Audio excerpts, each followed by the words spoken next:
Olá pessoal, bem-vindos ao nosso canal, A História Bíblica da Criação.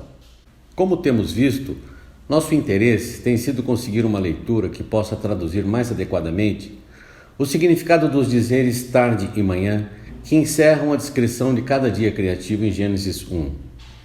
Neste vídeo, vamos continuar nossa reflexão verificando como determinados conteúdos da lei de Moisés podem ser dispostos didaticamente no plano cartesiano, compondo 3 sistemas coordenados que irão nos ajudar na caracterização dos dias no Pentateuco. Para isso, temos seguido a interpretação conceitual, que procura evitar a analogia e a metáfora, esforçando-se para dar às palavras um sentido direto e não figurado ou figurativo. Exige o trabalho lento do pensamento na desconstrução analítica e reconstrução sintética dos objetos, fazendo com que acompanhemos cada passo da análise e da síntese. Já falamos separadamente em vídeos anteriores dos principais conceitos envolvidos na investigação, como história, crepúsculos, tempo, etc., cabendo-nos, a partir de agora, reconstruir a leitura dos dias conforme eles se apresentam na lei de Moisés. Vimos também, no último vídeo, que encontramos 3 grupos descritivos distintos na apresentação dos dias que se associam a temas e cenários respectivamente relacionados. No primeiro grupo, a ênfase na repetição das tardes e manhãs conduzem à proximidade e o favor divinos experimentados na santidade do paraíso. No segundo grupo, sem ênfase na repetição das tardes e manhãs, se descrevem o afastamento e o desfavor divinos, seguintes ao primeiro pecado, manifestos no exílio do paraíso e perda da santidade.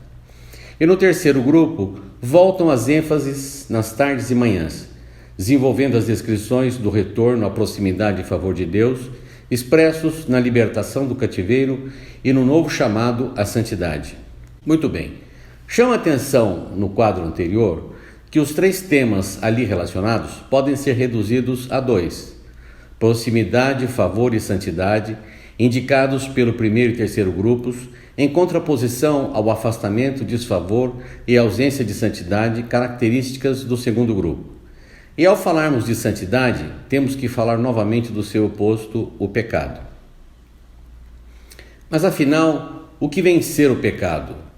Numa definição rápida, o termo pecado é comumente utilizado em contexto religioso para descrever qualquer desobediência à vontade de Deus, em especial qualquer desconsideração deliberada das leis divinas.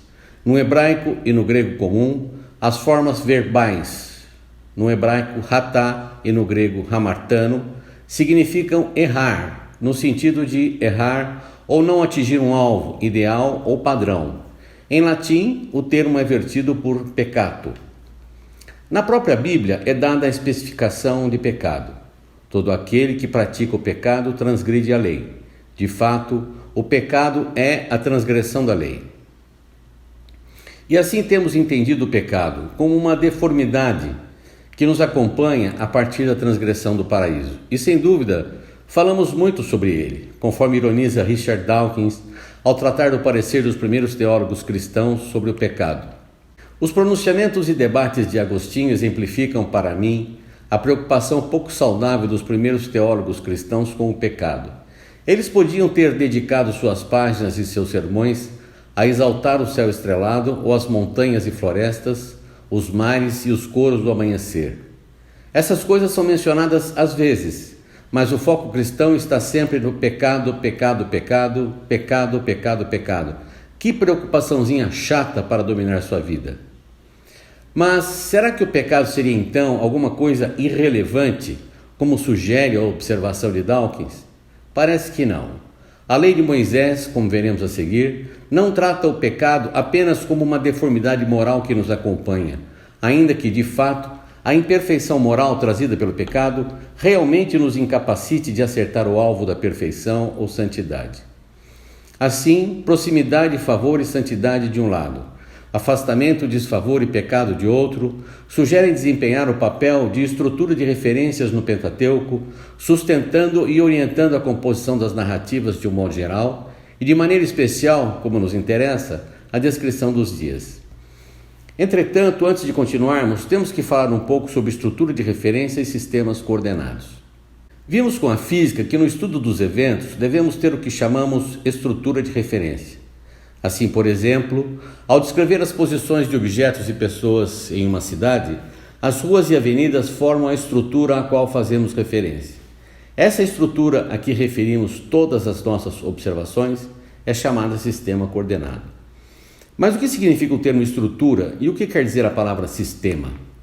A palavra estrutura tem raízes latinas. De início tem um sentido arquitetônico, significa o modo pelo qual está construído um edifício. Mas a partir do século XVI, outros usos foram dados ao termo, em relação ao homem, como a disposição dos órgãos do corpo humano, por exemplo, e em relação às obras humanas, em especial a língua. E sistema significa qualquer agregado ou conjunto de coisas ou seres interligados, interrelacionados, interatuantes, em face de uma mesma causa ou motivação comum. Consiste numa combinação de estruturas diversas, de partes que se mantêm articuladas entre si. A modificação de uma das partes implica mudanças no conjunto. Ou de maneira mais simples, um sistema é um conjunto de elementos interdependentes de modo a formar um todo organizado. Utilizamos a palavra sistema em nosso cotidiano quando nos referimos, por exemplo, aos sistemas elétrico ou hidráulico de uma casa, em que cada um deles serve a um propósito bem definido, com peças e serviços próprios para cada função.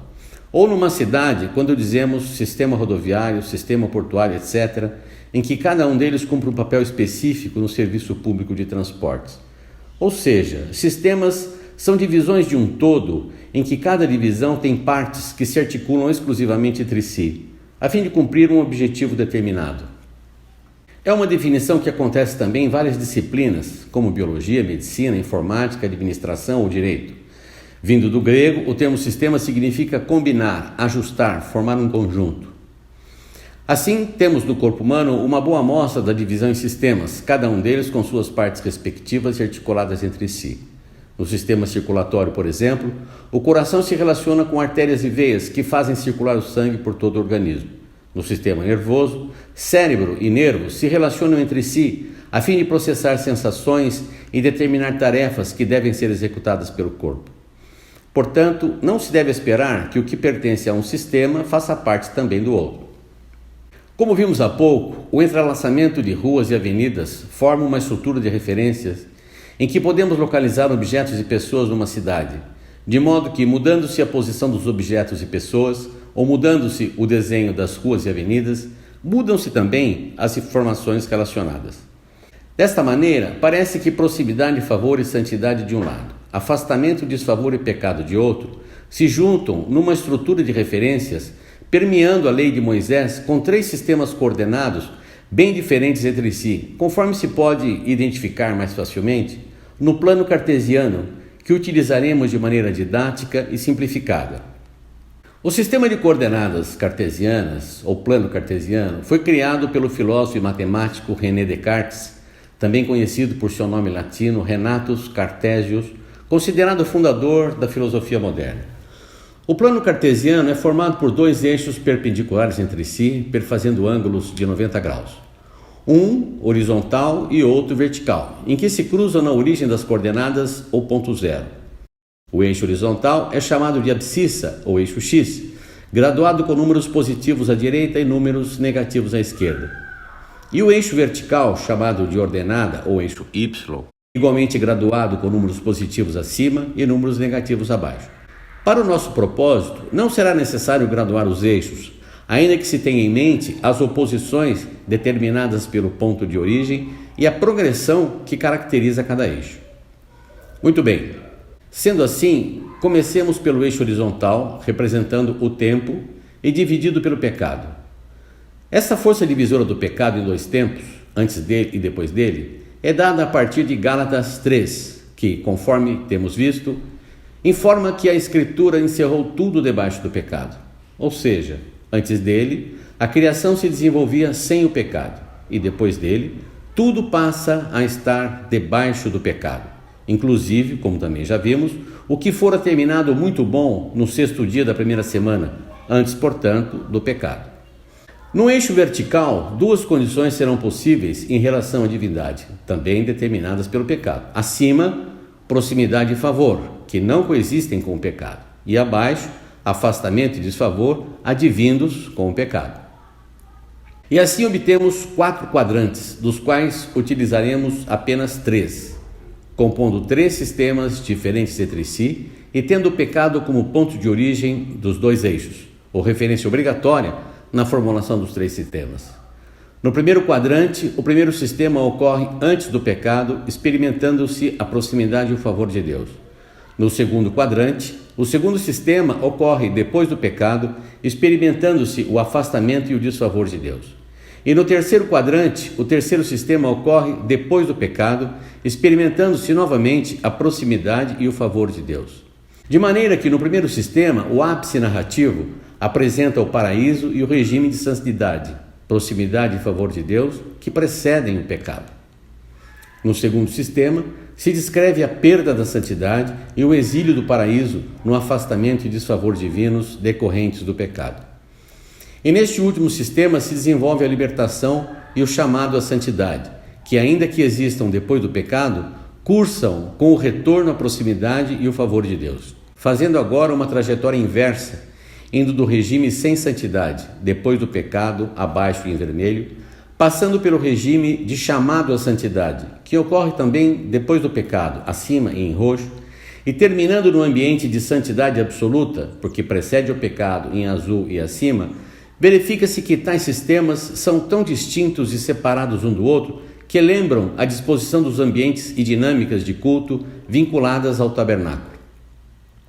Em que na área externa, onde os pecados são cobertos pelo sacrifício de animais, se separa do primeiro lugar, chamado Santo, que por sua vez ocorre separado do lugar chamado Santíssimo ou Santo dos Santos, onde cada ambiente ou divisão do todo contém utensílios e dinâmicas cultuais próprias e bem separadas para cada lugar, de maneira que a pia e o altar do sacrifício devem ficar fora dos lugares santo e santíssimo.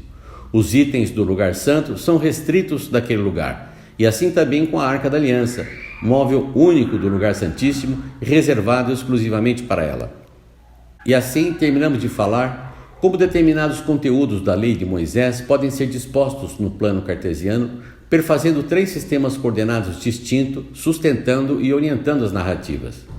No próximo vídeo, vamos continuar nossa reflexão, verificando como esse arcabouço estrutural, montado a partir da santidade e pecado, parece determinar a composição dos dias, de maneira que cada sistema terá seu dia respectivo. O dia criativo será exclusivo para a primeira semana da criação.